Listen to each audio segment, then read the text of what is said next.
Ferrari were optimistic coming into the first race of the season.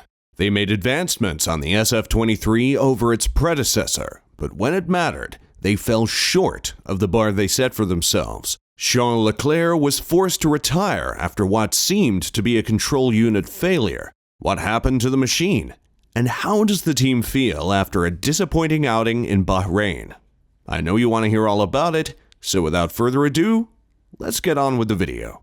At the beginning of the race, Leclerc made an encouraging start by advancing from third to second place, overtaking Max Verstappen and Sergio Perez, who are Red Bull drivers.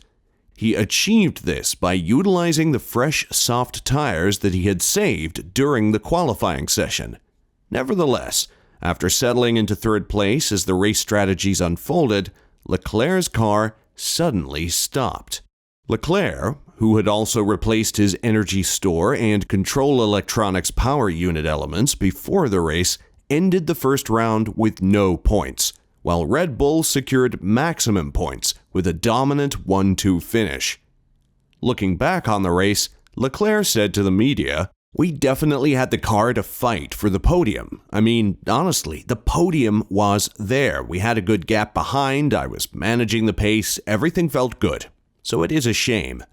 Now I just hope we can look into it, understand what went wrong, and don't have this problem anymore." When asked about any positives from the weekend, Leclerc highlighted Ferrari's and his decision to skip the second run in qualifying, which allowed them to save an extra set of soft tires. However, he then gave a straightforward evaluation, saying, the first stint, the choice that we have made was the right one in qualifying yesterday. Apart from that, not much." With Leclerc out of the race, his teammate Carlos Sainz managed to secure fourth place for Ferrari. However, he lost the opportunity to claim the final podium spot to his rival from Aston Martin, Fernando Alonso, towards the end of the race. As a result, Ferrari finished fourth in the constructors' standings with 12 points, trailing Mercedes, Aston Martin, and the current leaders, Red Bull. The reason for Leclerc's DNF? According to Formula.Uno, it was this. When Leclerc's car was disassembled and checked, the reason for the Monegasque's retirement was found in the ERS battery pack. Before the Bahrain race, Ferrari had detected an abnormality and replaced the control electronics and energy store in Leclerc's engine. However, it was evident that this did not prevent the ERS failure. The new energy store and control electronics that were installed cannot be retrieved due to the engine failure. As each driver is only allowed 2 of each component per season, Leclerc is left with only 1 of each for the remaining 22 races, which is not practical. Therefore, he may have to use an additional set of components at some point during the season, which would result in a grid penalty based on the current rules governing engine parts. Team principal Frederic Vasseur said, "We never expected to have something like this because it's the first time that we had it. We didn't face the same issue at all during the last 6,000 or 7,000 kilometers that we did with the engines last week with the 3 teams, and we never had the same issue on the dyno throughout the winter. But again, we need to do a full investigation before to be able to give you a proper answer.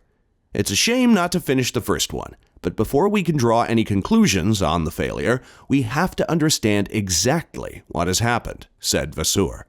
But overall, I would say that the picture is not the one we expected before the race. If I wanted to summarize the situation, I would say that on the quali pace, we're there. We are matching Red Bull, at least in Bahrain. It was a positive point. Now we have to be fully realistic. If we want to improve, we have to have a clear picture of the situation, and the reliability is not at the level that we need. During the 57-lap race, Sainz experienced tire degradation issues for most of the duration and finished in 4th place. Unfortunately, he lost the opportunity to claim the final podium spot to Fernando Alonso. And although he was able to defend his position from Lewis Hamilton, 3rd place was a reality for him, and he was unable to achieve just that. When asked if he was disappointed that he fell to 4th, Sainz said, "Not too much.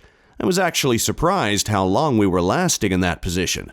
From the test, we knew that the Red Bulls and the Aston Martins just have a lot better degradation, i.e. how gently they are able to treat their tires, a lot better race pace than us, and in the end we had to settle for P4, which, to be honest, is not a lot better than we could have done today. It's a bit of a reality check. It's where we are. We just used the tires too much. As soon as I pushed to defend from Fernando, I cooked the tires, and then you need to start looking also to Lewis. We managed to hold Lewis off, but it gives us very little margin to play with in the race. Sainz also admitted that the pace of his opponents are his biggest concern moving forward. It's not ideal, the reliability, but more than that, it worries me, the gap to Red Bull and the race pace of Aston, which at the moment is faster. I don't believe it will be like that at every race, but it shows that in these sorts of tracks where you need the rear, it costs us a lot of race time. A lot of work to do. We need to put our heads down, get the homework done, and it's only race 1, so we still have margin of improvement. After qualifying, Mercedes team principal Toto Wolff acknowledged that the team needed to revise its approach to regain its leading position. Given the wide gap between Ferrari's performance and Red Bull's, Vasseur was asked whether he was certain that Scuderia could enhance its existing car to keep up with the reigning champions. He said, "I'm completely convinced about this. I never saw a car that was able to match the pace of another one in quali and not be able to in the race. Then, it is a matter of setup and some choices on the car. But this is not a matter of concept at all.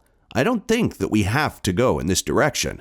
Red Bull driver Sergio Perez finished second place in Bahrain, and during the race, he was competitive with Ferrari for a total of 13 laps. He claims that these laps taught him plenty about the car built by the team from Maranello. He said, "I actually learned a lot about their car, where they're weak, where they're strong, or stronger than us."